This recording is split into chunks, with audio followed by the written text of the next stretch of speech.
आनंदीबेन पटेल, राज्यपाल आनंदीबेन पटेल का भाषण शुरू हो गया है। सीधे रुख करेंगे विधानसभा का। आप सबका स्वागत करती हूँ। प्रदेश में हाल ही में विधानसभा निर्वाचन 2018 का लोकतांत्रिक महापर्व शांति से संपन्न हुआ है। इसके लिए सभी प्रदेशवासी, मतदाता भाई बहनों, राजनीतिक दल, राजनीतिक कार्यकर्ता, शासन प्रशासन और निर्वाचन कार्य में संलग्न मशीनरी, मीडिया को मेरी हार्दिक बधाई है।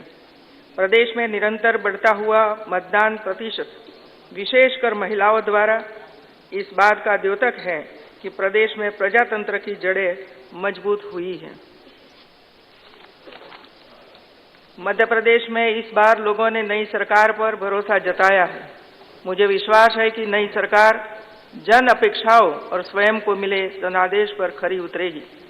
मेरी सरकार ने तेजी से काम करना शुरू कर दिया है। किसानों की ऋण माफी, अध्यात्म विभाग का गठन, कन्या विवाह निकाह योजना की राशि में वृद्धि, उद्योग नीति में परिवर्तन कर 70% स्थानीय युवाओं को रोजगार का प्रावधान, पुलिस कर्मियों को साप्ताहिक अवकाश देने और ऐसे की अनेक फैसले इस बात का प्रमाण है कि सरकार जो कहा सो किया को चरितार्थ कर रही है। मेरी सरकार को मिला जनादेश इस बात का द्योतक है कि प्रदेशवासी शासन प्रशासन के तरीकों में मूलभूत बदलाव और प्रदेश की तरक्की तथा लोगों की खुशहाली के कामों को जमीन पर देखना चाहती है। सरकार सभी कल्याणकारी योजनाओं और कार्यक्रमों का लाभ आमजन को सुगमता से सुलभ करवाना सुनिश्चित करेगी। इसके लिए प्रशासन को संवेदनशील बनाने के साथ ही उसके निचले स्तर तक सुदृढ़ और परिणाममूलक बनाया जाएगा। प्रशासन को स्थानीय स्तर पर सशक्त बनाया जाएगा जिससे त्वरित निर्णय हो सके। मेरी सरकार ने जब कार्यभार ग्रहण किया है तब राज्य सरकार गंभीर वित्तीय परिस्थिति से जूझ रही है। राज्य शासन के राजस्व आधिक्य में विगत 6-7 वर्षों से निरंतर कमी हुई है एवं 2018-19 के बजट अनुमान में तो यह लगभग नगण्य हो गया है। इसके पश्चात अनुपूरक बजट में नई योजनाओं की शुरू की गई है। इसकी गणना तो वास्तव में बजट राजस्व घाटे का हो गया है। मेरी सरकार ने किसानों, नौजवानों एवं आम नागरिकों के लिए कल्याणकारी योजनाओं का उल्लेख वचन पत्र में किया है। इन्हें पूरा करने के लिए मेरी सरकार पूर्ण रूप से प्रतिबद्ध और संकल्पित है। इन योजनाओं के क्रियान्वयन में संसाधनों में कोई कमी नहीं आने देगी। इसके लिए एक और जहां प्रशासनिक कसावट एवं कल्पनाशीलता से राजस्व में वृद्धि के उपाय किए जाएंगे, वहीं दूसरी ओर पिछली सरकार की ऐसी योजनाएं जो किसान एवं आम नागरिकों के हित में अप्रासंगिक नहीं रह गई है, इसकी समीक्षा कर शासकीय धन का अपव्यय रोका जाएगा। सड़क, बिजली और पानी मेरी सरकार की प्राथमिकता रहेगी। प्रदेश में राष्ट्रीय राजमार्ग, राज्य राजमार्ग, 4 लेन 2 लेन सड़कों के अलावा ग्रामीण सड़कों के निर्माण, संधारण और उन्नयन के कामों को विस्तार दिया जाएगा। किसान भाई प्रदेश की अर्थव्यवस्था की रीढ़ है। किसानों को इनकी उपज का उचित मूल्य दिलाने के साथ खेती किसानी के लिए आवश्यक सभी सुविधाएं सुगमता से सुलभ कराना सरकार का लक्ष्य है। सरकार वचन पत्र के किसान सशक्तिकरण को खेती किसानी से संबंधित सभी वचनों को पूर्ण करेगी। मेरी सरकार ने कार्यभार संभालते ही राष्ट्रीयकृत तथा सहकारी बैंकों में अल्पकालीन फसल ऋण के रूप में शासन द्वारा पात्रता अनुसार पात्र पाए गए किसानों के 2 लाख की सीमा तक का बकाया फसल ऋण माफ कर दिया है।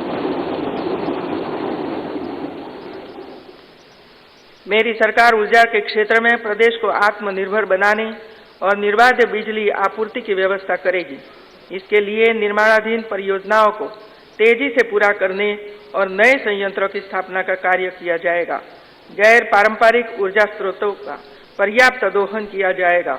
इसमें निजी निवेश को और बढ़ावा देने की कार्यवाही की जाएगी। ऊर्जा का भविष्य इसके स्टोरेज में है और सरकार इस दिशा में कार्य प्रारंभ करेगी। फायदे की कृषि और भरपूर उत्पादन के लिए जरूरी है कि सिंचाई की पर्याप्त व्यवस्था हो। मेरी सरकार का संकल्प है कि अगले 5 वर्ष में सिंचाई क्षमता को 65 लाख हेक्टेयर तक पहुंचाएंगे। अधूरी सिंचाई परियोजनाओं को तेजी से पूरा करने को प्राथमिकता दी जाएगी। सिंचाई जल की बूंद बूंद के उपयोग को माइक्रो सिंचाई पद्धति से सुनिश्चित किया जाएगा। नर्मदा परियोजनाओं को तेजी से पूरा किया जाएगा। प्रदेश में शिक्षा और स्वास्थ्य के क्षेत्र में विशेष ध्यान देने की आवश्यकता है। शिक्षा के लिए अधोसंरचना, गुणवत्ता एवं रिटेंशन पर प्राथमिकता से कार्य किया जाएगा। शिक्षा संस्थाओं में पेयजल की उपलब्धता और विद्युतीकरण की योजना शुरू की जाएगी।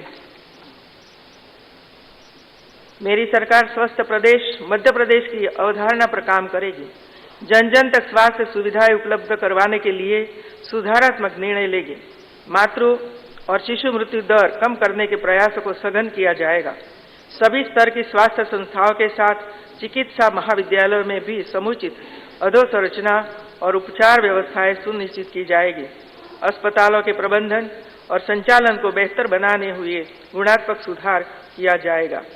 बच्चों के पोषण स्तर में सुधार और कुपोषण को कम करना सरकार की प्राथमिकता रहेगी। किशोरी बालिकाओं के स्वास्थ्य के लिए विभिन्न कदम उठाने के साथ सैनिटरी नैपकिन की उपलब्धता सुनिश्चित करेगी। मेरी सरकार महिला सशक्तिकरण को सच्चे अर्थों में सार्थक करेगी।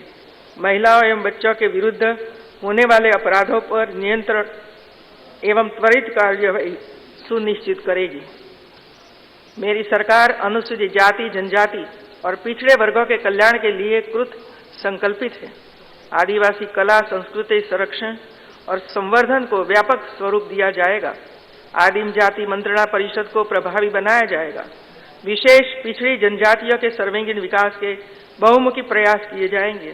सरकार वन अधिकार अधिनियम के अंतर्गत अब तक जिन कब्जाधारियों को पट्टा नहीं मिला है उनको पट्टा दिलवाएगी और भूमि को कृषि योग्य बनाएगी। अनुसूचित जाति जनजाति के विद्यार्थियों की शिक्षा व्यवस्था में बदलाव कर उन्हें स्वावलंबी सुशिक्षित बनाने के प्रयास किए जाएंगे। इसके लिए छात्रवृत्ति, छात्रावास और अन्य व्यवस्थाओं को व्यापक किया जाएगा। मेरी सरकार पिछड़ा वर्ग और अल्पसंख्यक कल्याण के कार्यों को गति देने का काम करेगी। सरकार की कोशिश रहेगी कि इन वर्गों के विकास और कल्याण के ऐसे काम किए जाए कि वे मुख्य धारा में शामिल होकर प्रदेश को ऊर्जावान बनाए। मेरी सरकार गरीबों, निराश्रितों, विकलांगों और कल्याणी महिलाओं की सामाजिक सुरक्षा को व्यापक रूप देगी। गरीबों और श्रमिकों के लिए नया सवेरा कार्यक्रम लागू किया जाएगा। मेरी सरकार प्रदेश के तेजी से औद्योगिकरण के लिए प्रतिबद्ध है। औद्योगिक विकास के साथ प्रदेश के युवाओं को अधिक से अधिक रोजगार दिलाने को सर्वोच्च प्राथमिकता देते हुए मेरी सरकार द्वारा औद्योगिक नीति में बदलाव किया जा चुका है। आवश्यकता अनुसार युवाओं को रोजगार उन्मुखी और व्यावसायिक प्रशिक्षण देने के प्रयास किए जाएंगे, जिससे प्रदेश औद्योगिक रूप से विकसित प्रदेश बनने की ओर अग्रसर हो। मेरी सरकार गांवों के विकास और ग्रामीणों को मूलभूत सुविधाएं उपलब्ध करने के लिए संकल्पित होकर काम करेगी। पेयजल, बिजली, सड़क, स्वच्छता और शिक्षा, स्वास्थ्य जैसी व्यवस्थाओं का गांव-गांव तक विस्तार किया जाएगा। गांवों के सुनियोजित विकास की ग्रामवार कार्य योजनाएं बनाकर उन्हें मूर्त रूप दिया जाएगा। प्रधानमंत्री आवास योजना के लक्ष्य की प्राप्ति, राज्य ग्रामीण आजीविका मिशन का सघन रूप से विस्तार, मनरेगा के अंतर्गत सुनिश्चित रोजगार उपलब्ध करवाने एवं प्रधानमंत्री ग्रामीण सड़क योजना में संपर्क विहीन वसाहतों को जोड़ने का काम किया जाएगा। नगरों का सुनियोजित विकास और वहां आधुनिक सुविधाओं की उपलब्धता आज की जरूरत है। मेरी सरकार इस दिशा में सुविचारित और कल्पनाशील कार्यक्रमों को अमली जामा पहनाएगी। शहरी विकास को सरकार की प्राथमिकताएं बढ़ते शहरीकरण को सुव्यवस्थित करना, पानी, आवास, परिवहन, संचार साधन, स्वच्छता का क्षेत्र में रहेगी। मेरी सरकार ने नए अध्यात्म विभाग के गठन की स्वीकृति दी थी। भारत की आध्यात्मिक विरासत एवं दर्शन प्रणाली एक वैश्विक धरोहर है। इस धरोहर को वर्तमान परिप्रेक्ष्य में देश प्रदेश की बहुलतावादी संस्कृति के विकास को नए आयाम देने का काम यह विभाग करेगा। मां नर्मदा प्रदेश की जीवन रेखा है। मां नर्मदा के संरक्षण और प्रवाह को अविरत बनाए रखने के लिए मां नर्मदा न्यास अधिनियम लाया जाएगा। मां नर्मदा में अवैध उत्खनन और प्रदूषण की रोकथाम सख्ती से की जाएगी। आगामी 5 वर्षों में नर्मदा परिक्रमा पथ अधोसंरचना का निर्माण तथा आवश्यकता अनुसार विश्राम स्थल बनाए जाएंगे। मेरी सरकार प्रदेश में खेल कूद को बढ़ावा, खिलाड़ियों को आवश्यक प्रशिक्षण और प्रोत्साहन और खेल अधोसंरचनाओं के निर्माण को गति देने की कार्यवाही करेगी। साहसिक खेलों को भी बढ़ावा दिया जाएगा। मेरी सरकार की प्राथमिकता प्रदेश में हर कीमत पर सांप्रदायिक सौहार्द, सामाजिक सद्भाव एवं कानून व्यवस्था बनाए रखना है।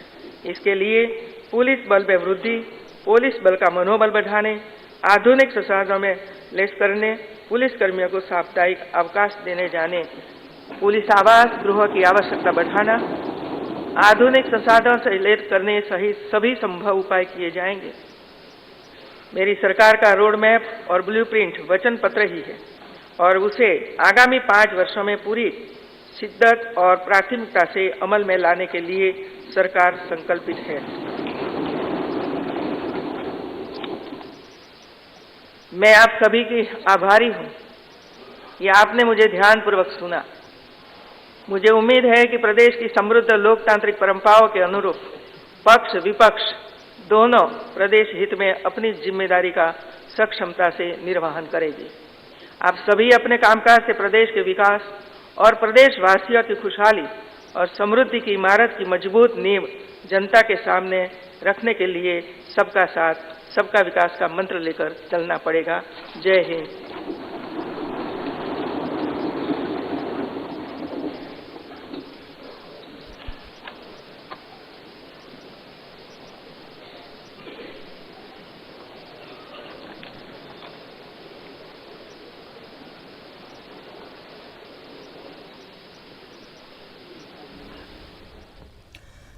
तो राज्यपाल अभिभाषण दे रही थीं, उनका अभिभाषण समाप्त हो गया है और अब वे विधानसभा से जाते हुए अपने अभिभाषण में उन्होंने कई बातों को रखा है।